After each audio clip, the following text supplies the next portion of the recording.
수고하셨습니다. 다음은 박정현 의원님 질의해 주시기 바랍니다. 네, 대전 대덕구 국회의원 박정현입니다.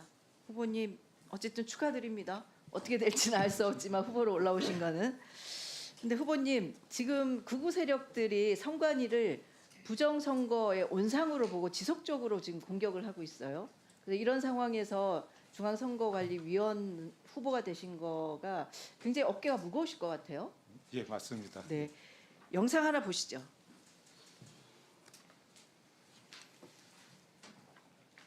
이 저기가 안 나오네요. 잠깐만 스톱 시켜주세요. 예. 소리가 안 나오는데요. 소리를. 공수처 선관위 헌법재판소 불법과 허용을 제기하였습니다. 이 모두 대거 무시가 됩니다. 처부수자.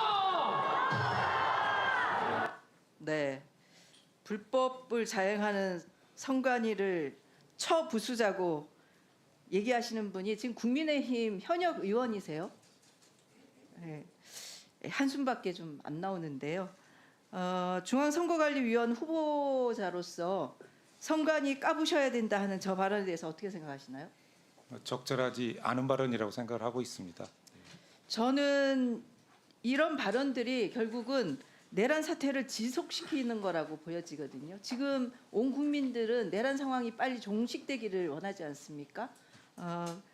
저는 그렇게 생각하는데 후보께서는 어떻게 생각하세요? 저도 거기에 동의합니다.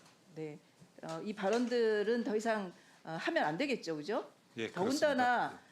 국회의원으로서 헌법기관을 까부수자라고 얘기하는 게 말이 안 되지 않습니까? 그렇게 생각하시죠? 예, 그렇습니다. 네, 본격적으로 질문하겠습니다. 후보님, 영국 시사주간지 이코노미스트가 있어요. 거기 산하기관에 이코노미스트 인텔리전스 유닛이라고 있습니다. 거기서 매년 민주주의 지수를 발표를 해요. 혹시 아시나요? 처음 저걸 네, 처음 제가 봤습니다. 알려드리겠습니다. 이 5가지 지표로 점수를 매기는데요. PPT 보시면 2022년도에 24등, 2023년도 22등, 그리고 2024년도에 32등으로 전체 167개국 중에 그 32등으로 10단계나 지금 떨어졌거든요. 그래서 원래 이 점수가 8점 이상이면 완전한 민주주의 국가로 평가가 되고 있는데 실제 올해는 7.75점으로 결함이 있는 민주주의 국가로 내려갔습니다. 결국은 윤석열 정부 들어서 지속적으로 민주주의 지수가 하락하고 있다고 보여지거든요. 특히 정치 문화 부분을 보시면 이 정치 문화가 민주주의에 대한 사회적 합의를 평가하는 항목인데 보시면 7.5에서 5.63까지 내려갔습니다. 굉장히 심각한 상황이라고 보여지죠. 그렇죠? 예. 네. 다음 PPT 봐주세요. 근데 재밌는 게요. 이 지표 중에 선거 과정과 다원주의라는 지표가 있는데 전체 순위가 24등, 22등, 32등으로 내려가도 이 지표 부분만은 점수가 9.58로 굉장히 높은 점수를 기록하고 있습니다. 이 지표는 선거가 자유롭고 공정한지 평화로운 선거가 이루어지는지 선거에 따른 권력 이양이 질서 있게 이루어지는지를 점수로 환산한 건데요.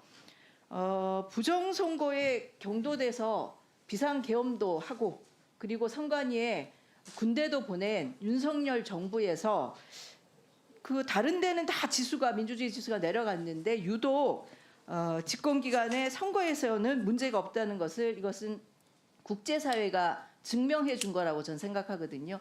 어떻게 생각하십니까? 수치가 어느 정도 위치에 있는지는 제가 지금 잘 알 수는 8점 없는데 이상이면 굉장히 좋은 그렇습니까? 점수고요. 10점 만점이니까 9.58이면 굉장히 높은 점수죠. 그래서 저렇게 수치가 나왔다면 그 수치가 갖는 의미 그대로 받아들이는 게 맞다고 그리고 선거 생각합니다. 과정에 특별한 문제가 예, 없다는 없다고, 것을 예, 그렇습니다. 국제사회가 인정해 예, 준 거죠. 예. 근데도 부정선거 주장하는 사람들이 없어지지가 않아요. 특히 그 여러 가지 얘기를 하는데 선거 과정에서 투표지 분류기 해킹 의혹을 제기하는 분들이 있습니다. 저는 이 제기는 은행에서 사용하는 지폐 개수기 있지 않습니까? 지폐 개수기를 해킹할 수 있다는 말과 똑같다라고 느껴지거든요. 이게 너무 황당하지 않습니까? 저도 그 언론 보도나 그걸 통해서 들은 거로는 그 외부와 연결돼 있지 않기 때문에 네. 단순히 그 계산하는 기계에 그러니까 숫자 계산하는 기계에 불과하다 그렇게 알고 있습니다. 그렇죠. 21대 총선에서 126건의 부정선거 관련 소송이 있었어요. 판결이 어떻게 났는지 아시죠? 아마 인용된 건 하나도 없는 것으로 알고 있습니다. 없습니다. 22대 총선에서도 전산 조작이 있었다고 고발장이 접수됐는데 지난 8월에 경찰에서 무혐의 종결 처리를 했습니다. 예. 선관위 전산 시스템 해킹과 조작의 무방비라는 주장도 허황된 주장이라고 아까 금방 말씀하셨어요. 네, 그렇습니다. 네. 근데 부정선거에 대해서 계속 얘기를 하고 있는데 지금 그 동영상 하나 더 보시죠. 부정선거를 확신해서 말씀하시는 건지 아니면 선거 시스템을 좀 들여다봐서 이상이 없는지 살펴보자 이런 쪽입니다. 어느 쪽입니까? 저는 둘 다입니다. 첫 번째 뭐냐면 그 선관위가 저도 처음에는 음모론이라고 했거든요. 부정선거에 대해서. 근데 보니까 첫 번째는 인사 비리가 1,200건이 넘었고 그다음에 투표한 부실 관리 그리고 그 서버에 대한 부실 해킹 위험 가능성 높음 이런 것을 보면서 야 이거 문제 덩어리다. 예, 최근에 굉장히 유명세를 갖고 있는 전한길 씨가 부정선거 의혹을 지금 증폭시키고 있는데요. 모 프로그램에 나와서 얘기를 했는데 사회자가 어쨌든 부정선거 문제를 제기하는 이유에 대해서 물어보니까 실제로 증거나 근거를 내놓는 것이 아니고 인사비리가 많다는 식으로 지금 답변을 하고 있어요. 금방 들으셨죠? 예. 그래서 지금 부정선거 음모론자들은 한 건도 제대로 된 부정선거 증거를 내놓고 있지 못합니다. 다만 이분들이 얘기하는 것 중에 인사비리를 계속 얘기하고 있는데요. 이 인사비리가 부정선거 빌미를 제공하는 것은 맞지 않습니까 지금? 그렇죠? 예, 뭐 그런 네. 그 선관위 인사비리로 청년들에게는 상대적 박탈감과 분노감을 안겨줬고요. 채용 비리가 다시는 일어나지 않도록 하기 위해서 아까 뭐 사무처장도 말씀하시고 여러 말씀을 하셨는데 우리 후보께서 이 부분에 대해서 특단의 조치를 해주셔야 될 것 같은데 어떤 각오를 하실 건지 한 말씀 해주시죠. 뭐 아까도 말씀드렸지만 이미 이제 벌어진 일에 대해서는 거기 상응하는 엄정한 처분이 있어야 된다고 생각을 하고 있고요. 앞으로는 절대 그런 일이 없도록 그 조직운영의 어떤 객관성을 확보해야 될 것 같고요. 또 내부 자정 기능은 물론이고 외부에 의한 감독 통제 기능도 강화해야 된다는 생각입니다. 예. 저는 벌어진 일을 어떻게 처리하느냐가 결국은 앞으로 채용 비리에 대해서 어떻게 강하게 얘기할 것인지를 드러낸다고 생각합니다. 예, 그건 맞습니다. 저도 동의하고 그 말은 맞다고 생각합니다. 제가 예. 지금 참고인들 자식들 채용할 때는 아빠 찬스를 쓰고 부정 채용으로 사표를 내야 될 시점에서는 본인들의 의사를 운운하는 것에 대해서 국민들은 굉장히 분노한다고 보고 있습니다. 자진해서 사표를 내야 되고요.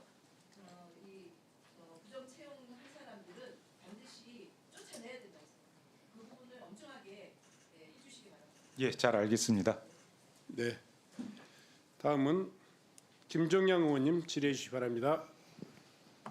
예,